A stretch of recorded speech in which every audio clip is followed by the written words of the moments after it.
di kesempatan kali ini akan jadi moderator. Insya Allah kita buka Ustaz ya. Ya kita Silakan. mulai pengajiannya. Baik, Bismillahirrahmanirrahim. Assalamualaikum warahmatullahi wabarakatuh. Waalaikumsalam warahmatullahi wabarakatuh. Alhamdulillahirrahmanirrahim. Alhamdulillahirrahmanirrahim. Allahumma salli wa sallim ala Sayyidina Muhammad wa Sayyidina Muhammad amma ba'du. Bapak Ibu jamaah yang akan mengikuti kajian Ustadz Bendri pada kajian kita yang ke-8 ya Ustadz ya, untuk membedah Ya. buku Father Man. Insya Allah semoga semua kita diberikan kelancaran dalam mengikuti kajian Ustadz nanti, dan semoga amalan yang dijanjikan Allah akan kita dapatkan. Untuk tidak memperpanjang waktu, saya langsung saja berikan ke Ustadz. Nanti insya Allah kita akan kajian dan akan ada sesi pertanyaan di akhir sekitar 15 menit. Ustadz, dipersilakan Ustadz. Baik, alhamdulillah, masyadam, jazakallah khair. Bismillahirrahmanirrahim. Assalamualaikum warahmatullahi wabarakatuh. Innal hamdalillah nahmaduhu wa nasta'inuhu wa nastaghfiruh wa na'udzu billahi min syururi anfusina wa sayyiati a'malina. Man yahdihillahu fala mudhillalah wa may yudlil fala hadiyalah. Asyhadu an la ilaha illallah wahdahu la syarikalah wa asyhadu anna Muhammadan abduhu wa rasuluhu alladzi la nabiyya ba'dah wa la haula wa la quwata illa billahi wa ba'd. Ikhwatal iman, a'azakumullah jami'an, Bapak, Ibu-ibu, saudara-saudaraku semua, ikhwan wa akhwat fillah, khususnya bagi jamaah kajian dari LNG Ar-Rahman Tangguh. Semoga mudah-mudahan Allah berkahi kita di kesempatan sore hari ini, dan semoga kita bisa masuk surga bersama-sama semuanya. Amin ya rabbal alamin. Alhamdulillah, di kesempatan kali ini kita penghujung bulan Sya'ban. Allah izinkan kita untuk bisa kembali melanjutkan kajian kita bagaimana menjadi sosok ayah yang dirindukan ya dalam serial Father Man 1, yaitu menjadi sosok ayah yang disebut sebagai ayah yang di dalam Quran digambarkan sebagai abadi. Dan ini salah satu yang kita harapkan, bagaimana peran kita di tengah kesibukan, tetaplah kita menjalankan posisi sebagai ayah yang mampu memberikan dampak bagi anak-anak kita. Di kesempatan kali ini kita melanjutkan pembahasan mengenai bagian berikutnya, bagaimana sosok ayah menjadi sosok motivator yang mengambil peran dari sosok pihak lain yang memberikan pengaruh bagi anak-anak kita. Salah satu yang kita harus pahami, anak-anak khususnya di usia menjelang pra-remaja, umumnya mereka sudah mulai mencari ya apa yang membuat mereka bisa memiliki referensi, baik referensi dari sisi referensi gaya hidup, referensi bahkan urusan spiritual, referensi yang terkait dengan bahkan quote-quote yang mereka banggakan, bahkan referensi dalam kepentingan jodoh misalnya. Mereka sudah punya bayang-bayang yang itu akan sangat dipengaruhi dengan apa yang ada di dalam diri orang tuanya. Dari sisi seorang anak wanita, makanya sosok ayah bisa memberikan pengaruh dalam banyak hal juga bagi laki-laki. Di antaranya adalah ayah menjadi sosok yang memberikan apa yang menjadi kebutuhan dasar bagi anak-anak kita di saat mereka mengalami situasi di sekitar mereka yang dirasa sangat-sangat tidak nyaman atau sangat-sangat tidak menyenangkan bagi mereka. Dan itulah sosok ayah sebagai sosok yang disebut sebagai sosok motivator, ya, sosok sebagai yang memberikan motivasi. Dampaknya adalah anak-anak yang selalu berupaya menjadikan kata-kata ayah itu membekas di dalam jiwanya. Ya, dan itu yang akan dikenang bahkan di saat sampai dewasa, ya, misalnya ketika dia dalam keadaan terpuruk, ya, bahkan pernah dikisahkan, saya punya seorang kawan yang dia mengalami konflik rumah tangga dengan suaminya gitu ya, dan ketika suaminya melakukan kesalahan yang mungkin dianggap hal yang fatal ya, seperti perselingkuhan, dan suaminya minta maaf ya, dan anak si ibu ini ya berkata memberikan maaf ya, sampai berkali-kali dia suaminya melakukan hal-hal yang dirasa menyakiti dirinya. Pernah suatu hari dia WA saya untuk menceritakan bagaimana kondisi suaminya. Saya waktu itu dalam keadaan hilaf ya, mungkin karena lelah, capek. Ketika dia curhat lagi tentang perilaku suaminya, saya keluarlah kata-kata yang tidak elok yang saya sampaikan. Saya bilang, lagian ibu suami model kayak gini masih aja dipertahankan gitu. Kata-kata yang kurang lebih seperti itulah. Apa yang terjadi? Tiba-tiba kata-kata yang keluar dari WA itu atau tulisan dari ibu itu adalah dia bilang, saya hanya teringat pepatah apa kata-kata ayah saya.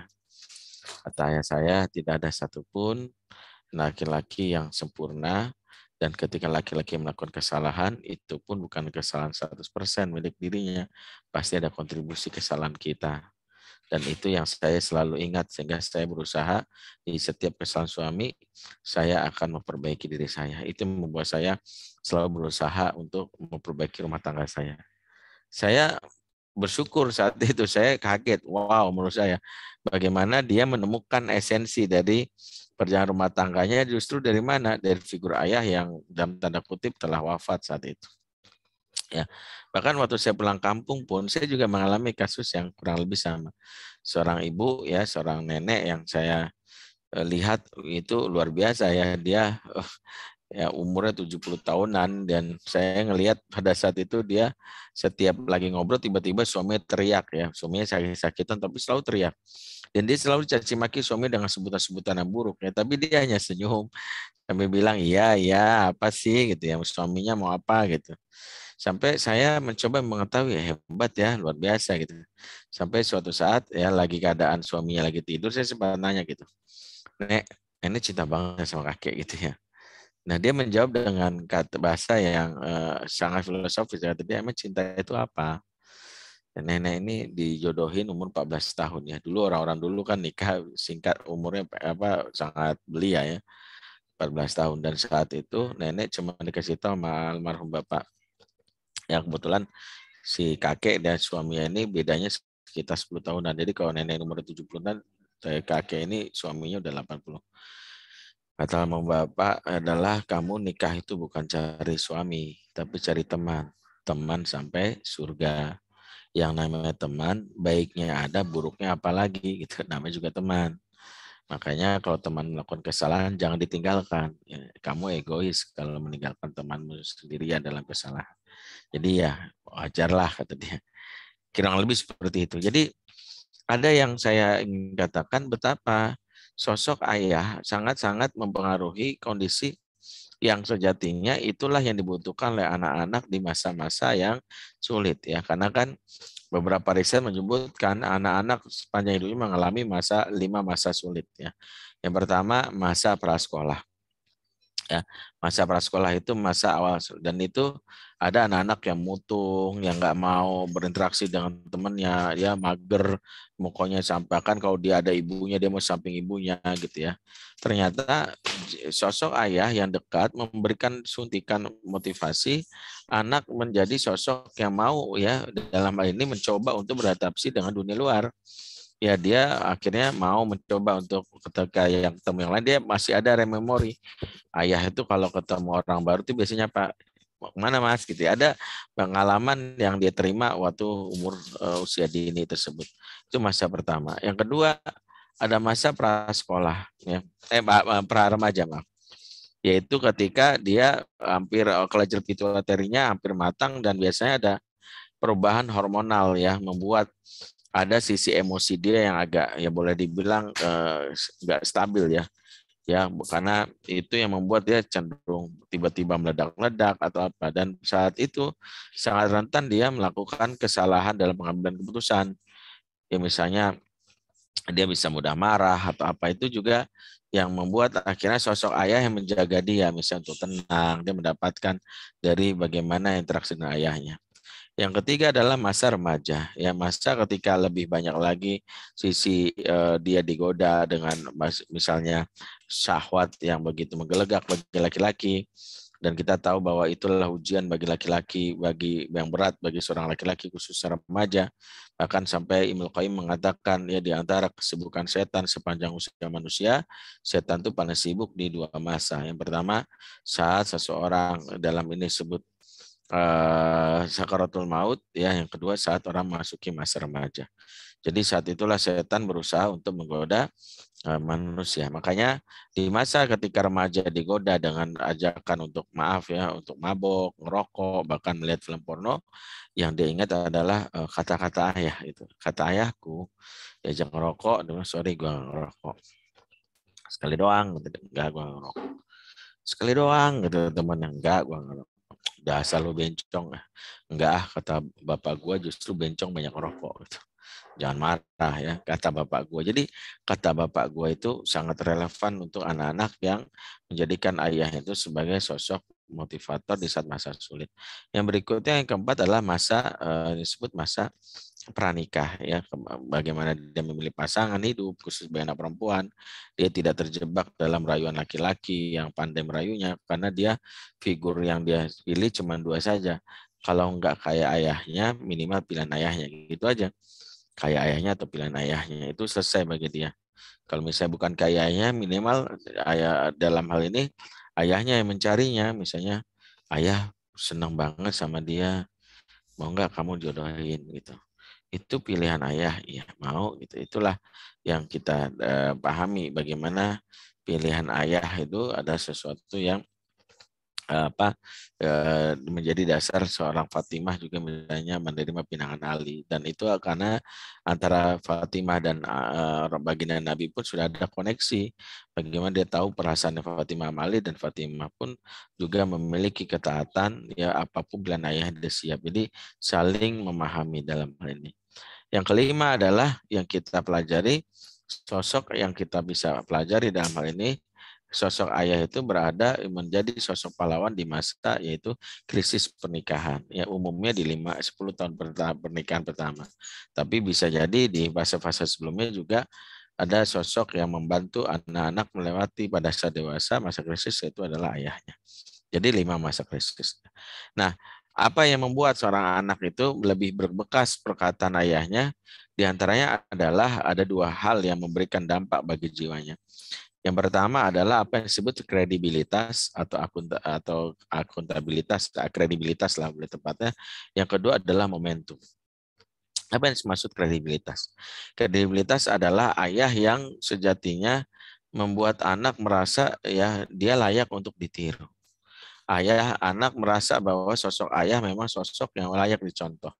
Anak memiliki apa yang disebut trust ya. Trust adalah kata kunci yang membuat anak itu mampu mau mendengar kata-kata ayahnya. Yang menjadi masalah adalah ketika anak-anak sudah mengalami yang disebut children distrust, ya, tidak percaya lagi kepada ayahnya. Ketidakpercayaan kepada anak ayahnya inilah yang membuat seorang anak dalam hal ini akhirnya ya apapun yang dikatakan oleh ayahnya dia bilang enggak ah, saya dinasihati ya, misalnya kamu jangan begitu, yang benar itu begini, dia akan bilang bapak so tahu kata temanku nggak begitu. Nah, kok malah kata-kata teman gitu ya? Kenapa bisa seperti ini? Karena bisa jadi dia kehilangan yang namanya kepercayaan. Ini yang kita khawatirkan. Anak-anak yang kehilangan kepercayaan adalah anak-anak yang tidak merasa ayahnya layak dicintai atau layak ditiru. Makanya faktor inilah yang wajib kita pahami bahwa salah satu cara ayah untuk bisa menjadi sosok yang motivator adalah membangun kredibilitas yang membuat anak-anak itu dalam hal ini mampu mengagumi figur ayah dalam hal yang diinginkan. Misalnya kalau ayah itu akan memberikan pengaruh dalam urusan spiritual, kalau anak merasa secara spiritual ayah juga lebih daripada dirinya. Susah misalnya menyuruh anak untuk memberikan input untuk motivasi spiritual baginya kalau kelihatan ayah sendiri nggak bergairah. Makanya untuk membangun apa yang kita kenal sebagai kredibilitas ini, ayah harus membangun lewat 3 hal ya.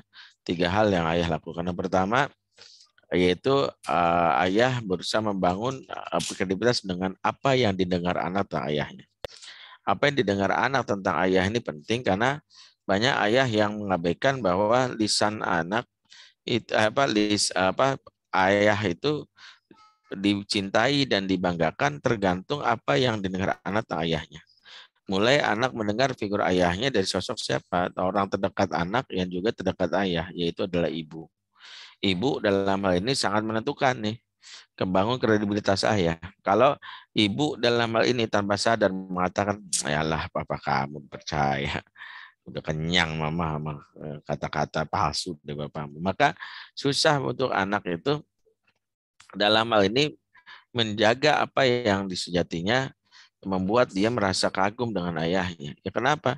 Karena kredibilitas ayah sudah dirusak dengan persepsi yang diterima dari ibu. Ibu ini kan boleh dibilang PR pertamanya ayah. Maka anak mendapatkan imajinasi tentang ayahnya tergantung dari ibunya. Makanya waspadalah dari istri-istri yang suka curcol gitu ya.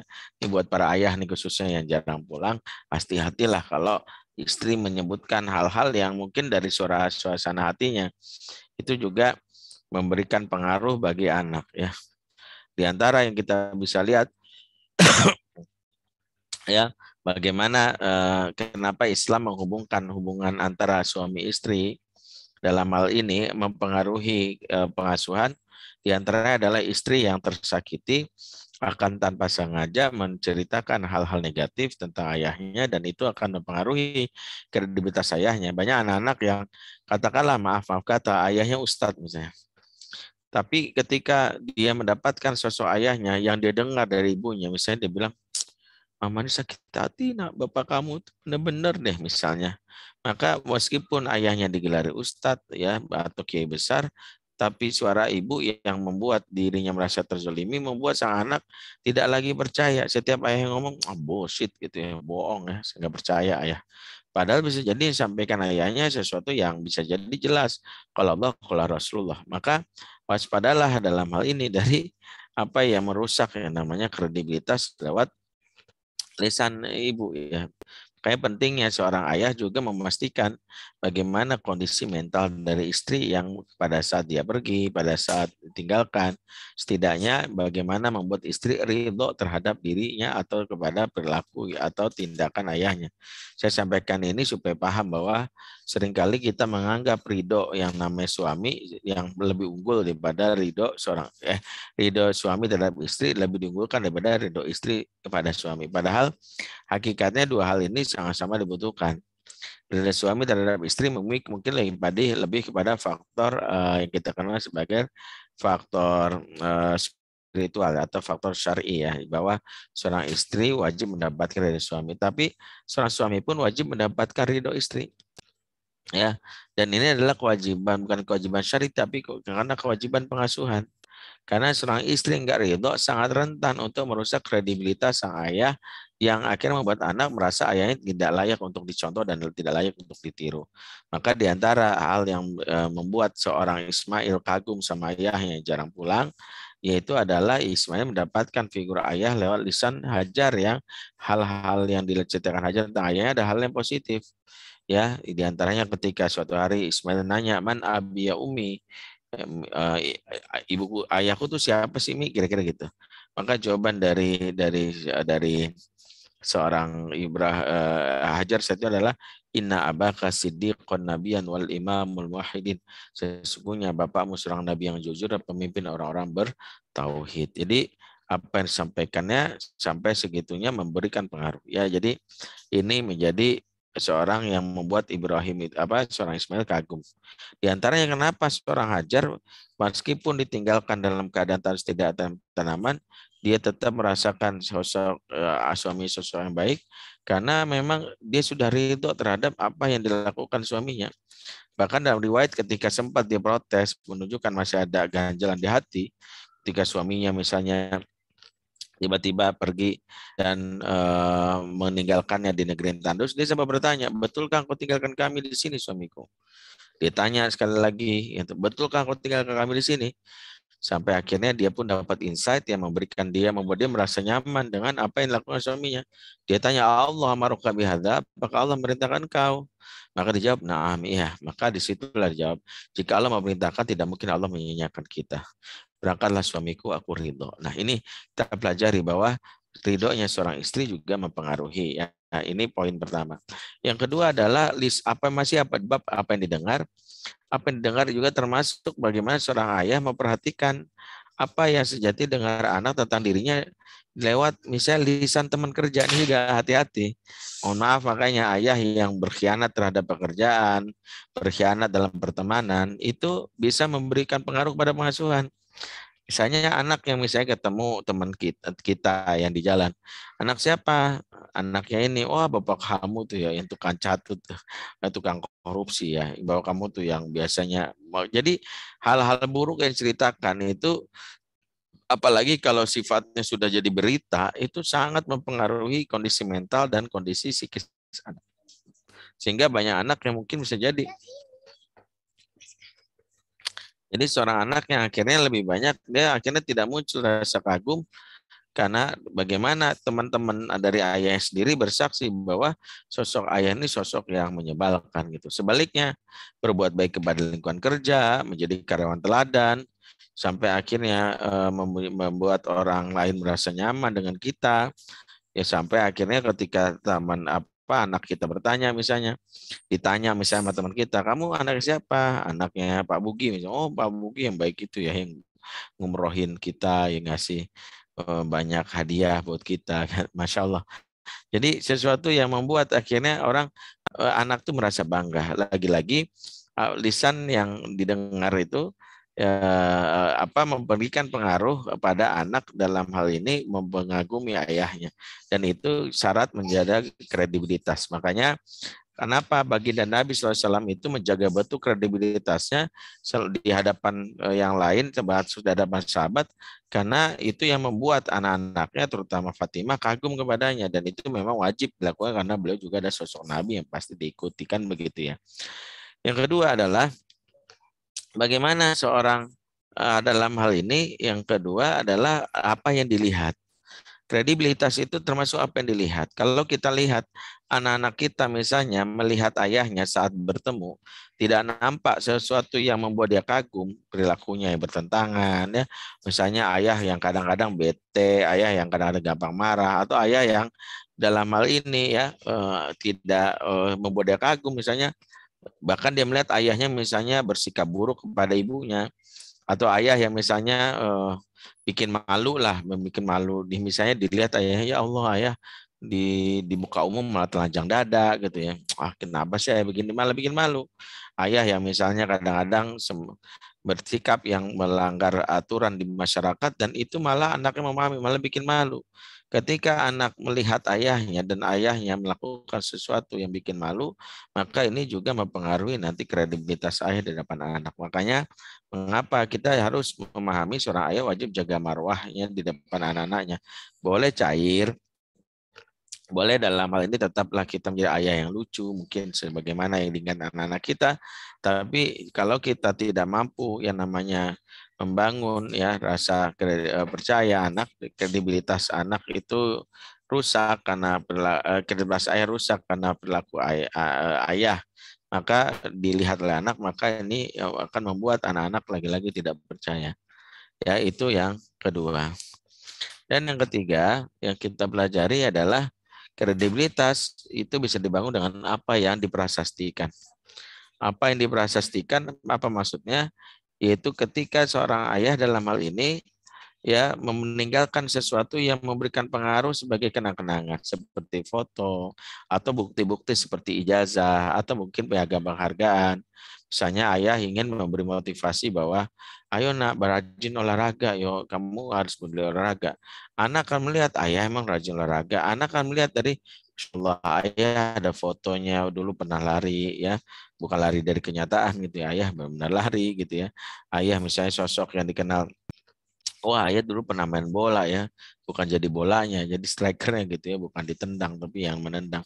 Ada kelihatan fotonya gitu ya. Jadi kalau ayah memberikan apa yang dimotivasi tapi ayah tidak nampak, ya prasastinya nggak ada, bukti-buktinya nggak ada, makanya itu memberikan pengaruh. Itulah kenapa di antara yang memang kita boleh lakukan dalam upaya membangun kredibilitas itu adalah kita boleh membangun yang namanya meninggalkan kenangan persepsi anak itu dengan cara beberapa prestasi kita itu boleh kita dokumentasikan, ijazah, penghargaan, bahkan kita boleh pasang di di ruang tamu atau ruang kerja kita yang membuat anak memberikan dampak kepada anak ya, supaya anak Masya Allah ayahku ternyata ini ya, ayahku begitu ya. Itu 3 pondasi dalam membangun kredibilitas. Artinya kalau kita ingin memberikan masukan agar ayah-ayah itu memiliki kredibilitas di depan anak, maka mau nggak mau poin yang tadi sampaikan itu mutlak wajib kita lakukan. Ini sebagai upaya ya supaya ayah memiliki kredibilitas. Barang siapa yang punya kredibilitas, maka ya itu membuat dalam hal ini daya pengaruhnya terhadap orang lain itu atau terutama anak, kata-katanya sangatlah berbekas padanya. Di antara yang kita lakukan adalah dengan kredibilitas. Nah, yang kedua, agar ayah menjadi motivator yang memberikan pengaruh pada jiwa anak selain kredibilitas, ayah juga harus pandai membaca momentum alias situasi yang memang anak butuhkan agar ayah menjadi pribadi yang dianggap sosok yang dicintai. Yang pertama adalah saat dalam keadaan saat anak sedang unjuk prestasi. Apa maksudnya unjuk prestasi? Ketika anak menunjukkan misalnya sesuatu yang telah diraihnya. Dan itu ketika ayah tidak meresponnya dengan cara yang benar akan membuat anak dalam hal ini tidak merasa bangga dengan prestasinya. Misalnya, ayah alhamdulillah aku habis juara gambar. Oh, bahkan ketika dia ingin menunjukkan itu, misalnya ayahnya misalnya nggak ada, ayahnya misalnya nggak hadir, itu sangat menyakitkan. Dalam hal inilah kenapa setiap momen-momen ketika anak mendapatkan penghargaan, padahal pada ngambil raport, itu momen yang akan memberikan pengaruh pada jiwa anak. Ayahnya datang mendapatkan ayah datang untuk mendapatkan penghargaan dari sekolah atas prestasi anaknya. Jadi ketika ayah nggak datang sangat menyakitkan bagi anak. Saya pernah misalnya ada seorang anak yang sampai ayahnya masuk ICU rumah sakit nggak mau datang. Dia seorang guru TK dan sampai guru pas sekolahnya minta tolong saya untuk bicara dengan dia. Kenapa? Karena sang ibu udah menyerah gitu, udah berkali-kali nasihatin, ya, ayah kamu nih sakit, harusnya kamu mendatangi. Dia bahkan mencari cara gimana cara tetap kerja gitu. Padahal kata kepala sekolahnya udah nggak kerja nggak apa-apa gitu. Tapi dia tetap siapa yang kerja gitu. Sampai akhirnya ibunya kesel gitu. Kamu gimana sih ayah masuk ICU malah nggak kerja? Akhirnya dia bilang dia nggak nyaman dengan ayahnya. Di antara yang mau dengan nyaman, ketika ada peristiwa di masa kecilnya, dia mendapatkan penghargaan karena juara kelas waktu itu. Dan gurunya bilang, kamu tuh hebat luar biasa. Kalau nanti pas ngambil rapot, ayahmu datang ya. Karena bu guru pengen kenal sama ayah kamu. Alih-alih yang datang begitu dikasih tahu bahwa anaknya juara, malah ayahnya mengatakan malas saya datang. Oh gitu ya, iya itu kan sekolah pilihan kamu dan mama kamu. Mana pernah kamu mau ikut pilihan ayah? Malas saya gitu. Sampai bilang ayah itu kan pengen kamu pesantren, kamu malah di sini. Jadi hanya karena hal itu anak merasa kok ayah tiga-tiganya waktu aku dapat penghargaan, teman-temannya dapetin ayahnya hadir, sang ayah malah nggak hadir. Itu menyakitkan bagi anak dan itu yang harus kita hindari karena setelah itu biasa anak mati dari hidupnya. Bahkan saya pernah mendapati anak yang sampai mengubur bakatnya karena di saat dia menunjukkan itu ayah meremehkan dan itu banyak kasusnya. Anak-anak yang jago misalnya membuat puisi ketika menunjukkan sih kamu atau anak-anak yang jago melukis, menggambar dimatikan karena ayah yang tidak pandai mengambil momentum. Itu yang pertama. Makanya salah satu menunjukkan ayah itu harus hadir adalah saat di masa unjuk prestasi. Yang kedua, saat anak sudah beraksi. Kalau unjuk prestasi setelah kejadian saat anak beraksi, saat mentas misalnya. Saat mentas itu memang sesuatu yang memberikan pengaruh. Saat lomba itu anak-anak mendapatkan suntikan justru ketika orang terdekatnya apalagi ayahnya hadir. Makanya baginda Nabi tidak meremehkan hal ini dalam sebuah riwayat. Baginda Nabi SAW itu ketika dalam hal ini mendapatkan anak-anak dari Bani Aslam sedang lomba manah, maka dengan spontan Rasulullah mengucapkan kalimat ya padahal cuma numpang lewat nih dari Bani Aslam. Rasulullah mengatakan beberapa kalimat yang memberikan suntikan moral kepada anak-anak tadi. Apa kata Rasulullah? Irmu ya Bani Ismail. Fa inna abakum kana romian. Ayo teruslah memanah, terus memanah keturunan Ismail. Kakek moyangmu seorang pemanah. Jadi mendapatkan bagaimana Rasulullah hadir di momen yang tepat, maka itu memberikan pengaruh yang luar biasa bagi anak. Maka di sini juga kita paham, ayah yang tak bisa membaca kebutuhan anak, momen-momen istimewa anak, justru ayah yang bakal ditinggal dan digilas dari kebutuhan anak kan ayahnya. Makanya di antara kecerdasan yang harus dibangun seorang ayah adalah mampu membaca apa yang menjadi kebutuhan anak, di antaranya memahami bahwa saat anak lagi mentas, walaupun semua orang bertepuk tangan, weh hebat banget gitu ya, puisinya keren gitu ya, ke sekolah good, tapi bapaknya nggak hadir, drop deh. Karena dia sejatinya ketika dia mentas, walaupun dalam hal ini mungkin nggak juara seperti harapkan, tapi perform dia itu wajib dia ini dilihat oleh ayahnya. Perform itulah yang membuat seorang ayah jangan menyepelekan untuk hadir. Maka salah satu yang wajib kita bangun adalah sosok ayah harus memahami tentang hal ini. Dua hal itulah yang menjadi dasar ayah bisa menjadi sosok yang kita kenal sebagai motivator ya. Dalam hal ini motivator itu yang dimaksud adalah sosok yang kita kenal sebagai memberikan pengaruh. Makanya kalau ayah sudah punya dua hal ini, ayah nggak perlu banyak nasihat, bahkan nasihat ayah di tempat lain itu akan diingat oleh anak. Misalnya kalau ayah memang seorang apa bisa ibaratnya seorang tokoh masyarakat dan dirasakan dua hal ini dimiliki oleh anaknya, maka kalimat-kalimat ayah itu akan didengar oleh anaknya. Kekaguman pada ayahnya akan muncul di sini. Tapi saya pikir itu saja, Afwan, karena waktunya ya sengaja saya sekali mohon maaf dalam hal ini membuat akan membuat dalam hal ini kita menjadi sosok yang bisa jadi memberikan pengaruh buat para ayah untuk bisa meningkatkan kualitas dirinya. Karena waktunya dalam hal ini saya mohon maaf karena tadi agak terlambat, tapi mudah-mudahan ini bisa dipahami oleh para ayah yang menonton acara ini. Aku lupa aja. Wassalamualaikum warahmatullahi wabarakatuh. Waalaikumsalam warahmatullahi wabarakatuh. Jazakumullah khair Ustaz atas penyampaiannya kajian bedah buku Paderman yang ke-8 pada sore hari ini. Masya Allah, Anda coba mengambil highlight dari penyampaian Ustaz, yaitu betapa pentingnya pengaruh seorang ayah ya dalam hal berinteraksi dengan anak-anak, yaitu ketika kita menjadi contoh yang baik bersama teman maupun tempat kerja kita itu kan memberikan pengaruh ke anak kita juga, dan motivasi atau kita menjadi motivator terbesar dalam kehidupan anak kita, baik dalam hal prestasi maupun kehidupan dia di sosial. Baik Ustaz, kita masuk ke sesi tanya jawab Ustaz. Ini sudah ada beberapa pertanyaan dari jamaah.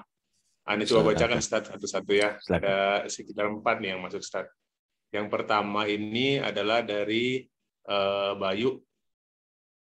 Saya perkenalkan Ustaz, saya Bayu, umur 9 tahun dari Bekasi.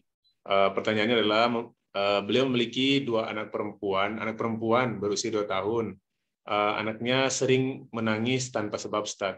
Contohnya setiap ingin tidur ataupun baru bangun tidur. Menangisnya itu bisa sampai selama 1 atau 1,5 jam. Hal ini sudah terjadi dari masa kecilnya Ustaz. Jadi mohon bantuan dan cara-cara menangani emosi anak dari Bayu tersebut. Ustaz, fadhal untuk pertanyaan pertama.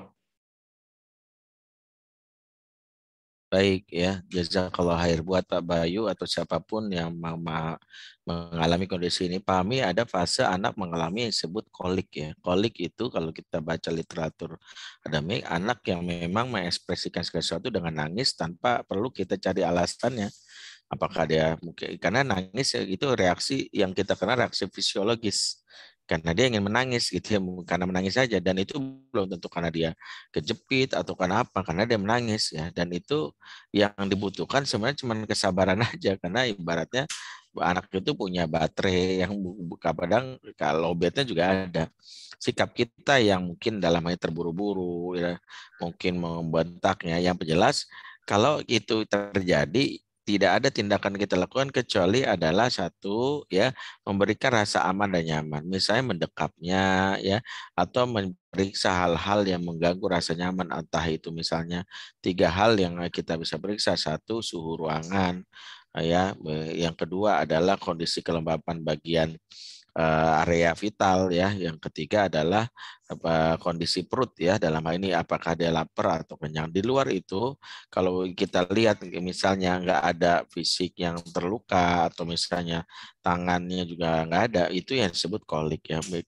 Kalaupun dilakukan supaya anak itu dalam hal ini tidak membuat kita stres, maka kita bisa mengalihkan banyak hal. Biasanya kalau itu kita lakukan, jangan berada dalam kondisi yang statis. Ya, kondisi statis itu nangis, diam aja, terus akhirnya memberikan pengaruh. Yang kita lakukan adalah kita bisa berjalan, bergerak, membuat ada suasana baru seperti melihat ke atas, naik turun tangga sambil gendong. Baik, itu bisa memberikan pengaruh. Makanya ya, kalaupun ini dibahas dari sisi ilmu medis, selalu para dokter mengatakan memang pada hakikatnya ya ada fase di mana anak-anak tangisannya itu tidak memiliki makna kecuali dia hanya ingin menangis. Wallahu a'lam bishawab. Jazakallah khair Ustaz. Semoga cukup jelas penjelasan Ustaz untuk pertanyaan pertama. Untuk pertanyaan kedua Ustaz, itu bagaimana mengelola situasi di mana mertua sering menjelek-jelekan saya di depan anak-anak? Ya, Itu pertanyaan kedua Ustaz. memang ini salah satu yang problem yang dari dulu memang harus kita selesaikan. Pernikahan yang membuat dalam hal ini konflik dengan pihak yang terdekat, dalam ini adalah ibu, baik ibu kandung maupun mertua, memberikan pengaruh dua hal ya. Pengaruh pertama yang saya khawatirkan dari aspek spiritual yaitu dicabutnya keberkahan. Kalau kita dalam hal ini ya dicabutnya keberkahan itu kan di antara ciri-cirinya adalah ketika ketidakredoan orang tua baik mertua dan orang tua ya. Karena kan kalau kita menikah mau nggak mau mertua kita adalah bagian dari orang tua kita karena minimal yang akan mempengaruhi rumah tangga kita.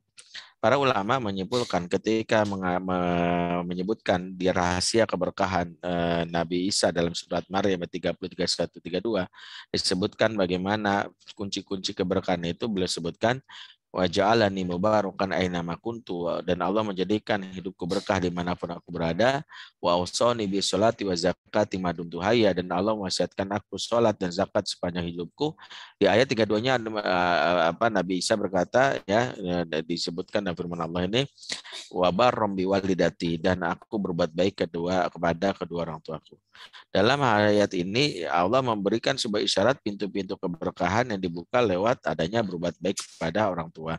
Sebaliknya kalau misalnya berbuat baik itu mendatangkan keberkahan, berbuat buruk mencabut keberkahan. Jadi ya kalau saya pertama kali jangan pikirkan aspek komunikasinya, aspek kok anak saya jelek, yang paling penting adalah apa yang membuat mertua kok benci banget sama kita itu diselesaikan segera gitu ya. Diomongin secara baik-baik. Ya, kalau kita mengabaikan, bahkan kita termasuk yang meminta istri udah dan sebagainya, kalau perlu anak jauh, itu akan meninggalkan bekas yang panjang ya, apalagi menutup akses kepada mertua karena dianggap annoying, mengganggu rumah tangga. Selain faktor keberkahannya cabut, pasti juga memberikan pengaruh persepsi. Jadi tidak ada solusi lain kecuali kita menyelesaikannya dari hulunya. Hulunya adalah hubungan kita.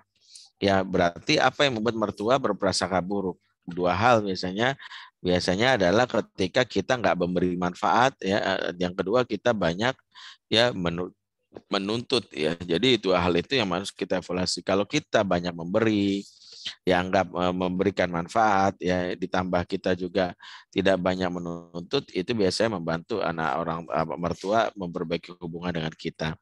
Nah, yang kedua, kalaupun di anak, salah satu mengantisipasinya adalah kita menetralisirnya bukan dari lisan kita. Istri kita pun harusnya membantu untuk menetralisir ini. Makanya konfirmasi kalau mertua jelekan kita, jangan-jangan istrinya emang gitu ya. Itu juga mempengaruhi gitu. Makanya kalau misalnya dianggap bahwa mertua ngejelekin, minimal istri mengatakan enggak itu papa salah paham, papa salah paham. Nah itu lebih bagus karena anak sebenarnya bisa dikonfirmasi dari ibunya ya. Wallahu a'lam bishawab. Oke, jazakallah Ustaz. Kita lanjut ke ada ini waktu sisa 4 menit lagi. Semoga masih cukup untuk 2 atau 3 pertanyaan lagi Ustaz. Untuk pertanyaan yang berikutnya, bagaimana kredibilitas kita bukan menjadi pengaruh, tapi malah membuat anak menjadi tidak percaya diri? Apa yang harus dilakukan Ustaz? Harus diperiksa bahwa faktor tidak percaya diri itu biasanya bermulai dari insecure yang bermulai dari pola komunikasi masa kecil. Satu biasanya adalah masa yang tidak nyaman di umur 0-2 tahun saat hamil dan menyusui. Karena rasa insecure itu diperoleh dari ibu yang stres, yang itu mempengaruhi apapun stimulasi dari luar, dia akan memilih pandangannya negative thinking. ayah ingin memberikan sebuah upaya motivasi, dianggap anak ini mah menuntut aku supaya begini. Nah, itulah yang membuat anak merasakan diri tidak nyaman. Maka hal yang memang harus kita perbaiki adalah rasa nyaman anak dengan banyak mengeksplorasi apa bagian-bagian yang merasa merasa disupport, seperti apakah sentuhan, pelukan, dan sebagainya.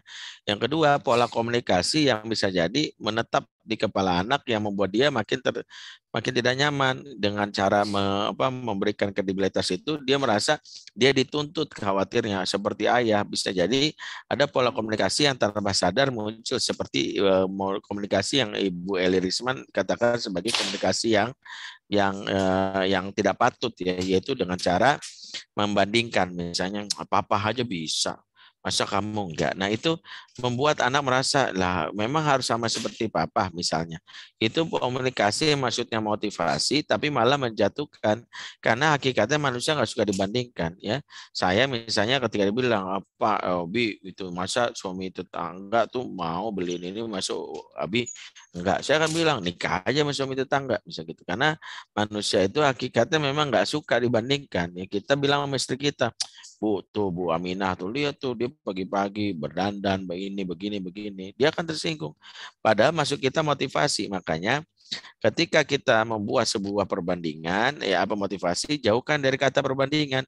Intinya adalah periksa dulu bahwa kredibilitas yang kita maksud itu dengan cara meninggalkan kenangan ini apakah sangat relate dengan dua hal yang dilihat oleh anak, termasuk yang didengar oleh anak. Karena kalau meninggalkan prasasti dianggap sosok yang membuat dia tertekan, bisa jadi dari sisi yang dia dengar dengan dia dilihat itu juga memberikan pengaruh, ya. Wallahu a'lam.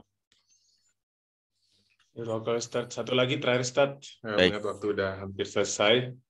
Ustadz, kalau jika seorang anak itu sempat dicambuk oleh orang tuanya masih kecil gitu, Ustadz, ya, atau dia sempat mengikuti budaya temannya yang mungkin agak pelit ke orang itu, apakah itu masih ada kesempatan untuk memperbaikinya, atau ada perlakuan yang bisa dilakukan untuk mengkalibrasi otak si anak agar melupakan atau memperbaiki yang sudah dialami, Ustadz? Iya. Apa yang kita kenal sebagai luka pengasuhan pastinya bisa kita perbaiki. Tahapan-tahapannya memang lumayan panjang. Yang paling penting bukan kepada Allah dulu kita perbaiki kalau kita anggap itu kesalahan. Karena yang pertama kali kita lakukan tuh minta maafnya kepada Allah, ya, bukan kepada anak dulu. Kepada Allah sebagai yang utama. Kenapa? Karena bisa jadi, ya, yang kita lupakan bahwa anak itu amanah Allah kepada kita. Kalau kita merusaknya, itu berarti berkhianat sama amanah Allah. Ya, kita dipinjemin mobil seminggu atau sebulan, ternyata baru seminggu joknya udah rusak, kaca baret, kita minta maaf sama pemilik mobil tersebut. Begitulah juga yang kita lakukan. Yang kedua, barulah kita memperbanyak amal soleh dalam rangka untuk membantu supaya perbaikan diri kita. Nah, yang ketiga, barulah kita melakukan upaya minta maaf sebagai upaya yang disebut connection word. Connection word itu adalah kata-kata yang mengkoneksikan kita, yaitu dia terima maaf. Dan itu membuat dia mau menerima. Nah, barulah kita lupakan. Kalau anak pernah trauma itu bisa dihapus dengan teori yang disebutkan dalam surat 114. Innal hasanat yudhibna sayyi'at. Sesungguhnya kebaikan yang banyak akan mengusir keburukan. Kalau ya botol ini enggak kelihatan, ya. Botol ini itu isinya keruh, maka supaya dia bening tuangin aja air yang banyak, yang lama-lama dia bening. Begitulah filosofinya. Kalau anak punya trauma yang banyak atau sekali keras sama kita, maka mengusir traumanya dengan kebaikan yang syaratnya dua.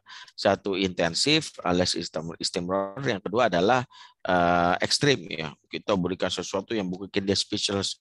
Masa sih Pak, ya Allah Papa baik banget. Kira-kira seperti itulah yang bisa kita lakukan agar kita bisa memperbaiki hubungan dengan anak. Wallahu a'lam. Baik, Ustaz. Jazakallah khair atas segala penyampaiannya dari materi maupun menjawab pertanyaan para jamaah. Ini sebenarnya masih banyak sekali, Ustaz, pertanyaan, tapi mengingat kita sudah melebihi 2 menit dari waktu yang ada. Insya Allah nanti pertanyaan-pertanyaan dari jamaah bisa diteruskan ke grup kajian Ustaz untuk bisa didapatkan jawaban. Saya pikir kalau tidak ada lagi yang perlu ditanyakan, insya Allah kita akhiri, Ustaz. Jazakallah khair atas penyampaian Ustaz dan kesediaan waktunya. Semoga Allah memberikan kita amalan dari kajian kita pada sore hari ini, Ustaz. Insyaallah tutup, Ustaz. Pamit undur diri. Baik. Jazakallah khair. Assalamualaikum warahmatullahi wabarakatuh, Ustaz. Assalamualaikum warahmatullahi wabarakatuh. Makasih semuanya.